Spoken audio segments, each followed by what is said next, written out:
ಆಗ್ತಾ ಇದೆ. ನಿನಗೂ ಹೆಣ್ಮಗು ಆಗಿ ನೀನು ಹೆಣ್ಮಗು ಹಂಗೆ ಮಾಡಿದ್ರೆ ನಿನಗೆ ಎಲ್ಲ ಇದೇ ಹೇಳೋದು. ಒಬ್ಬರ ಮೇಲೆ ಒಬ್ರು ಗೋಬೇಕಾಗಿ ಕುಡಿಸೋದು. ಫಸ್ಟ್ ಈ ಬುದ್ಧಿನ ಬಿಡಿ.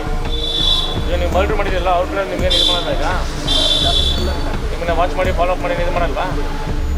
ಚಿಕ್ಕಬಳ್ಳಾಪುರ ಆರಕ್ಷಕ ನಿರೀಕ್ಷಕರ ವ್ಯಾಪ್ತಿಯಲ್ಲಿ ಗುರುತಿಸಲ್ಪಟ್ಟ ರೌಡಿ ಶೀಟರ್ಗಳನ್ನು ಪೊಲೀಸ್ ಠಾಣೆಗೆ ಕರೆಸಿ ರೌಡಿ ಪರೇಡ್ ನಡೆಸಲಾಯಿತು. ಈ ವೇಳೆ ಪ್ರತಿಯೊಬ್ಬರ ಚಟುವಟಿಕೆಗಳ ಬಗ್ಗೆ ಮಾಹಿತಿ ಸಂಗ್ರಹಿಸಿದ ಪೊಲೀಸರು ಯಾವುದೇ ಅಕ್ರಮ ಚಟುವಟಿಕೆಗಳಲ್ಲಿ ಭಾಗಿಯಾಗದಂತೆ ಸೂಚಿಸಿದರು. ಸಾರ್ವಜನಿಕ ಶಾಂತಿ ಭಂಗಪಡಿಸುವುದು, ಗಲಾಟೆ, ಬೆದರಿಕೆ ಹಾಗೂ ಕಾನೂನು ಬಾಹಿರ ಕೃತ್ಯಗಳಲ್ಲಿ ತೊಡಗಿದರೆ ಕಠಿಣ ಕಾನೂನು ಕ್ರಮ ಕೈಗೊಳ್ಳುವುದಾಗಿ ಎಚ್ಚರಿಕೆ ನೀಡಿದರು. ಇದೇ ವೇಳೆ ಹಳೆಯ ಪ್ರಕರಣಗಳಂಥ ಘಟನೆಗಳು ಮರುಕಳಿಸದಂತೆ ಎಚ್ಚರ ವಹಿಸುವಂತೆ ಸೂಚಿಸಿ ಸಮಾಜದಲ್ಲಿ ಶಾಂತಿ ಮತ್ತು ಸುವ್ಯವಸ್ಥೆ ಕಾಪಾಡಲು ಸಹಕರಿಸುವಂತೆ ಮನವಿ ಮಾಡಿದ್ರು.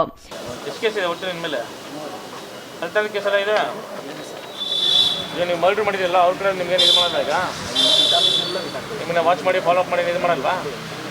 ಪಟಾಕಿ ಟೆಸ್ಟ್ ಮಾಡಿ ಇದು ಮಾಡ್ಕೊಂಡು ಹೋಗ್ಬಿಡ್ತೀರಾ? ಕೆಲಸ ಮಾಡ್ತಿದ್ದೀರಿ ಈಗ? ಏನು ಕೆಲಸ ಮಾಡ್ತಾಯಿದ್ದೀವಿ ಈಗ? ಎಲ್ಲಿ ಇರಿಗೇಷನ್ ಸಂಪಾದನೆಗೆ ತೊಂದರೆ ಇಲ್ವಾ ಹಂಗಾದ್ರೆ ನಿಮ್ಗೆ? ಈಗ ಇಲ್ಲ ಮತ್ತೆ IPLಗೆ ಹೋಗ್ತಿದೆ, ಸಂಪಾದನೆ ಕಡಿಮೆ ಆಗಿದೆ ಅಂತ ಹೇಳ್ಬಿಟ್ಟು ಏನಾದರೂ? ಯಾರು ಬಿಡ್ತಿರೋದು?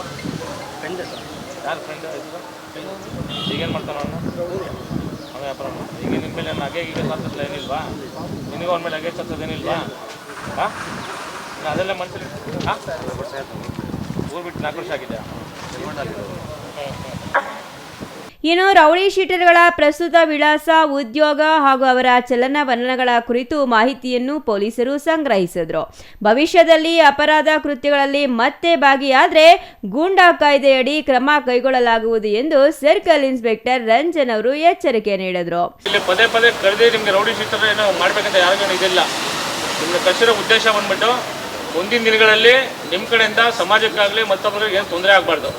ಈಗ ರೌಡಿ ಶೀಟರ್ ಒಂದೇ ನೆಪಕ್ಕೆ ನೀವು ಇಲ್ಲ ನಮಗೆ ಸ್ಟೇಷನ್ ರೌಡಿ ಶೀಟ್ ಅದು ಒಂದೇ ನೆಪ ಹಿಡ್ಕೊಂಡು ಊರಲ್ಲಿ ಹೋಗ್ಬಿಟ್ಟು ಇಲ್ಲ ನಾನು ದೊಡ್ಡ ರೌಡಿ ನೋಡಿ ಪೊಲೀಸವ್ರು ಕರೆದು ನಾವು ಹೋಗಿದ್ರಿ ಸ್ಟೇಷನ್ಗೆ ಹೇಳ್ಬಿಟ್ಟು ಅಲ್ಲಿ ಹೋಗಿ ಜನರ ಜೊತೆ ವಸೂಲಿ ಮಾಡೋದು ಮತ್ತೊಂದು ಮಾಡೋದ್ರಿಂದ ಇತ್ತು ಅಂದರೆ ಈಗಲೇ ಹೇಳಿದ್ದೀನಿ. ಮತ್ತು ಮುಂದಿನ ದಿನಗಳಲ್ಲಿ ತೀರಾ ಕಂಟಿನ್ಯೂ ಆ್ಯಕ್ಷನ್ ತೊಗೊಬೇಕಾಗುತ್ತೆ. ಇನ್ನೂ ಒಂದು ಅಬ್ಸರ್ವ್ ಮಾಡ್ತೀರಿ. ಇದೇನು ಫಸ್ಟ್ ಟೈಮ್ ಕರೆದಿರೋದು, ಇನ್ನೂ 2-3 ಮಂತ್ಸ್ ಅಬ್ಸರ್ವ್ ಮಾಡ್ತೀನಿ ನಿಮ್ಮನ್ನು. ನಿಮ್ಗೆ ಯಾರಾದರೂ ಒಳ್ಳೆಯವರಿತ್ತು ಅಂದರೆ ಬರೀ ನಿಮಗೇನು ಪೊಲೀಸ್ ಅಂದಮೇಲೆ ಬರೀ ನಿಮಗೇನು ಸ್ಟ್ರಿಕ್ಟ್ ಆ್ಯಕ್ಷನ್ ತೊಗೊಳ್ಳೋಂತಲ್ಲ. ಯಾರು ಇದರಲ್ಲಿ ಇದ್ಕೊಂಡು ಸ್ವಲ್ಪ ರಿಫಾರ್ಮ್ ಆಗಿ ಒಳ್ಳೆ ರೀತಿ ಜೀವನ ನಡೆಸಿದಿರೋ ಅವ್ರಿಗೂ ಸಮೇತ ನೋಡಿಕೊಂಡು ಅದು ಕ್ಲೋಸ್ ಮಾಡೋ ವ್ಯವಸ್ಥೆ ಮಾಡ್ತೀವಿ. ಯಾರ್ದು ಮತ್ತೆ ಮುಂದಿನ ದಿನಗಳಲ್ಲಿ ಇನ್ನೂ ಮತ್ತೆ ಅತಿ ಹೆಚ್ಚು ರೌಡಿಸಮ್ಗಳು ಮಾಡಿಕೊಂಡು ಮತ್ತೆ ನಿಮ್ಮ ರೌಡಿಸಮ್ನ ಮುಂದುವರಿಸ್ತೀರೋ ಅವ್ರಿಗೆಲ್ಲ ಖಂಡಿತ ನೆಕ್ಸ್ಟ್ ನಾವು ಎಕ್ಸ್ಟರ್ಮೆಂಟ್ ಇದು ಕೆಲಸ ಮಾಡಬೇಕಾಗುತ್ತೆ, ಗಡೀಪಾರು ಮಾಡಬೇಕಾಗುತ್ತೆ.